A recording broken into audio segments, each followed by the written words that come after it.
अस्सलामुअलैकुम, I am doctor Nadeem, physiotherapist at REHABcure। आज की वीडियो में हम हिप पेन से रिलेटेड स्ट्रेचेस के बारे में बात करेंगे। हिप जॉइंट हमारी बॉडी का वेट बेरिंग जॉइंट है। हमारी बॉडी का ऑलमोस्ट आधे से ज़्यादा वेट इसी जॉइंट के ऊपर होता है। हमारी रोज़मर्रा की एक्टिविटीज़ जैसे उठना बैठना, खड़े होना, भागना, जंपिंग और स्पोर्ट्स में पार्टिसिपेट करना, इन सभी एक्टिविटीज़ में हमारी हिप जॉइंट के ऊपर लोडिंग हो रही होती है। अगर ये लोडिंग एक लिमिट से ज़्यादा हो जाए तो हमारा हिप जॉइंट पेन करता है। कॉमनली जिन वजूहात की वजह से आपको हिप का पेन होता है उनमें अर्थराइटिस, आपके मसल्स का अकड़ जाना या कमज़ोर हो जाना, आपके नर्व का किसी जगह पे दब जाना, आपके टेंडन्स और लेगामेंट्स का सूज जाना, खेलों के दौरान में लगने वाली चोटें, उसके अलावा आपका किसी स्ट्रक्चर का इम्पेंज हो जाना या बैक बोन के किसी प्रॉब्लम की वजह से आपको हिप में दर्द हो सकता है। आजकल अक्सर लोगों के कूल्हे के पट्टे सख्त हो जाते हैं। इसकी वजह आमतौर पर ज़्यादा देर के लिए बैठा रहना होती है। ज़्यादा देर तक बैठने की वजह से आपके हिप के आगे वाले मसल्स शॉर्टन पोजीशन में रहते हैं और अगर ये पोजीशन ज़्यादा देर के लिए मेंटेन रहे तो ये पट्टे सख्त हो जाते हैं और दर्द का बायस बनते हैं।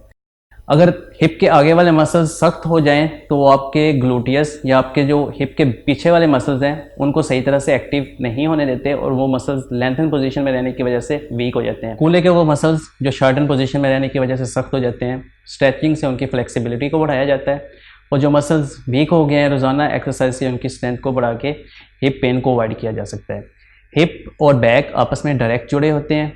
हिप के मसल्स की खराबी की वजह से आपकी पेल्विस सही तरह से रोटेट नहीं कर पाती और आपकी लोअर स्पाइन बहुत ज़्यादा ओवर कंपनसेट हो जाती है। कंपनसेशन से मुराद ये है कि हिप की खराबी को बेहतर करने के लिए आपकी लोअर स्पाइन के ऊपर लोडिंग ज़्यादा हो जाती है, इसलिए अक्सर आपको हिप के साथ साथ आपकी लोअर स्पाइन में भी पेन होता है। आज की वीडियो में मैं कुछ स्ट्रेचेस बताऊँगा जिसको आप घर में या किसी भी जगह पर करके टेम्परेरी आपके हिप और बैक पेन को बेहतर कर सकते हैं। हिप के डिफरेंट मसल्स के लिए हम डिफरेंट स्ट्रेचेस अप्लाई कर सकते हैं। फर्स्ट स्ट्रेच में आप अपने आप को इस पोजीशन में लाएं, अपनी बैक लेग को फुली स्ट्रेट रखें, अपना सारा वेट अपनी फ्रंट लेग पे शिफ्ट करें, अपने आप को सपोर्ट कर लें। आपको हिप के इस रीजन में स्ट्रेच आएगा। इसके अलावा आप इसी पोजीशन में स्पाइनल ट्विस्ट ऐड कर सकते हैं जिससे आपके एक साइड के स्पाइनल मसल्स भी स्ट्रेच हो जाएंगे। सेकेंड स्ट्रेच में आप अपने आप को इस पोजीशन में लाएं, इसको नीलिंग पोजीशन कहते हैं। अपनी एक लेग को बाहर की तरफ मूव करें, आपको ग्राइन और एडक्टस रीजन में स्ट्रेच आएगा। अपने वेट को अपनी इस लेग पे शिफ्ट करें, आपको इसी लेग के हिप रीजन में भी स्ट्रेच फील होगा। थर्ड स्ट्रेच में आप कुशन यूज़ करें, इसको ऐसे प्लेस करें, एग्जैक्टली फर्स्ट पोजीशन की तरह अपने आप को इस पोजीशन में लाएं, इसको लंज पोजीशन भी कहते हैं। अपना सारा वेट अपनी इस लेग पे शिफ्ट करें, फॉरवर्ड मूव करें, आपको इस लेग के इसी रीजन में आपको स्ट्रेच फील होगा, क्वाड्स के एरिया में। स्ट्रेच को 30 सेकंड के लिए अप्लाई करें, फिर रिलीज कर दें। 3 दफ़ा आप स्ट्रेच अप्लाई कर सकते हैं। इसी पोजीशन में आप रोटेशन ऐड करके अपने ओब्लिक मसल्स को भी स्ट्रेच कर सकते हैं। हिप के लिए आप सिटिंग पोजीशन में डिफरेंट स्ट्रेचेस अप्लाई कर सकते हैं।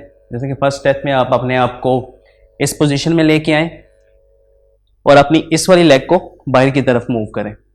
आपको आपके क्वाड्स और हिप के डिफरेंट मसल्स में स्ट्रेच फील होगा। इसी तरह आप इस वाली लेग की तरफ अपोजिट डायरेक्शन में स्ट्रेच दे सकते हैं दूसरी वाली टांग के लिए।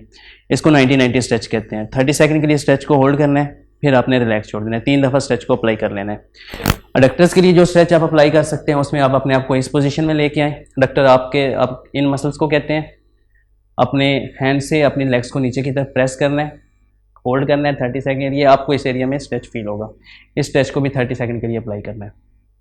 नेक्स्ट आपने हाफ लाइन पोजीशन में आना है। हाफ लाइन आपकी इस पोजीशन को कहते हैं। अपनी राइट वाली लेग को क्रॉस करना है लेफ्ट लेग के ऊपर से, फुट को नीचे प्लेस कर देना है, अपने आप को ट्विस्ट करना है और अपने इस हैंड से अपनी लेग को दूसरी तरफ जो फोर्स कर लगानी है।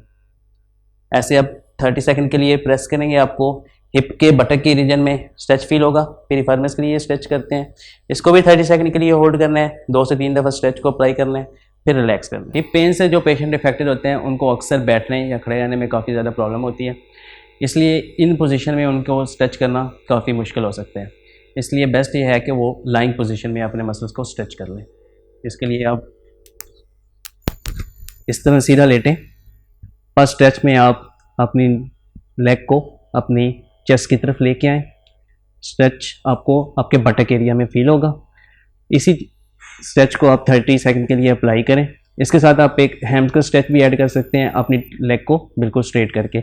आपको आपके इन मसल्स में स्ट्रेच फील होगा, इनको हैमस्ट्रिंग मसल्स कहते हैं, जो आपकी टांग के पीछे वाले पट्टे हैं। सेकंड, अगर आपकी लोअर स्पाइन भी क्योंकि इससे इफेक्ट हो सकती है, इसलिए अगर आप लोअर स्पाइन का स्ट्रेच ऐड करना चाहते हैं तो आप अपनी दोनों लेग्स को अपनी चेस्ट की तरफ लेके आएँ, स्ट्रेच को अप्लाई करें, 30 सेकंड के लिए होल्ड करें और फिर छोड़ दें। अडक्टर का स्ट्रेच आप लाइंग पोजीशन में भी दे सकते हैं। इसके लिए आप अपने पाँव को इस तरह से जोड़ें और अपने हैंड से अपनी लेग्स को नीचे की तरफ प्रेस करें। आपको अपने इनर थाइज के एरिया में स्ट्रेच फील होगा। इस स्ट्रेच को भी 30 सेकंड के लिए होल्ड रखें और फिर रिलैक्स करें। 2 से 3 दफ़ा स्ट्रेच अप्लाई कर लें। अगर स्ट्रेच पेनफुल हो रहा है तो उसकी रेंज कम कर दें या स्ट्रेच ना करें। लास्ट स्ट्रेच में आप, जिसको फिगर 4 स्ट्रेच भी कहते हैं, उसमें अपने आप की ये पोजीशन बनाएं, अपनी इस लेग को अपने चेस्ट की तरफ लेके आए। आपको बटक एरिया में दोबारा से स्ट्रेच फील होगा। स्ट्रेच को 30 सेकंड के लिए अप्लाई करें और फिर रिलीज कर दें। आपके जितने भी स्ट्रेचेस हैं वो आपकी मसल्स की फ्लेक्सिबिलिटी को बढ़ाते हैं, लेकिन हमेशा याद रखें कि जो मसल्स वीक हैं उनको स्ट्रेच नहीं करना चाहिए, वो और ज़्यादा लेंथनिंग पोजीशन में जाने की वजह से वीक हो सकते हैं। इसलिए सबसे बेटर ऑप्शन है कि आप पहले एक प्रॉपर फिजियोथेरेपिस्ट से असेस करवाएं, उसके बाद ही होम रेमेडी भी यूज़ करें। अगली वीडियो में हम किसी और बारे में बात करेंगे। तब तक के लिए अल्लाह हाफिज़।